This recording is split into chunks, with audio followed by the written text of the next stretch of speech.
so this is all about paying it forward, right? In terms of journeys to inspire, it's all about passing the ladder down, and improving the industry, progressing the industry, creating a higher standard across the board. And essentially, the Alliances is all about having a community or being part of a community that you can benchmark against and engage with and strengthen relationships, with whoever that comes about with it, right?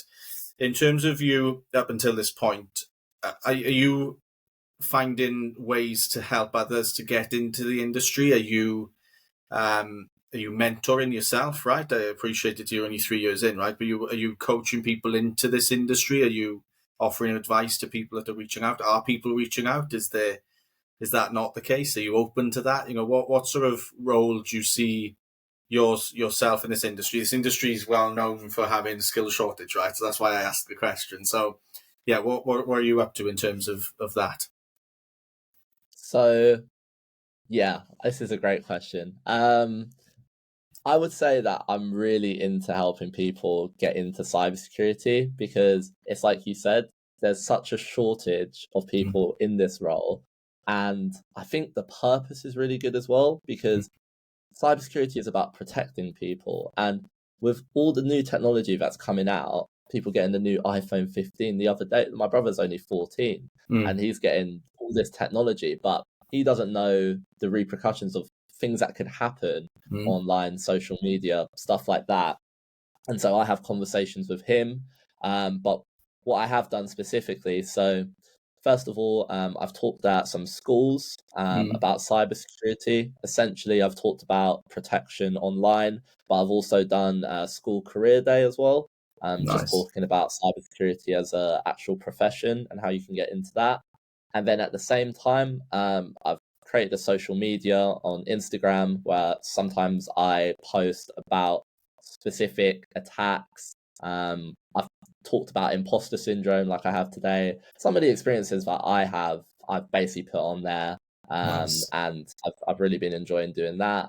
And then I've also done I've done calls online on LinkedIn. I've had a few people reach out, and I don't know if that's because of my Instagram or because of the schools thing that I've done. But I've had some people reach out, and what I've done one-to-one calls with them, essentially just telling them whatever questions they had. So someone is a university student in his second year, and he was asking, how did I get into it? What placement did I do? How was it? Should I go for Security Plus now or later? Just answering a few of those questions. And then I had another person who is a lot younger in secondary school, and they already had LinkedIn, which I found was crazy. And they were asking, how do I get into cybersecurity? So I think altogether I probably had about 7 or 8 calls. But I haven't put myself out there. But I really enjoy doing it, and I still keep in touch with those people today. So yeah, to answer your question, I really like to give back if I can, and I want to continue doing that.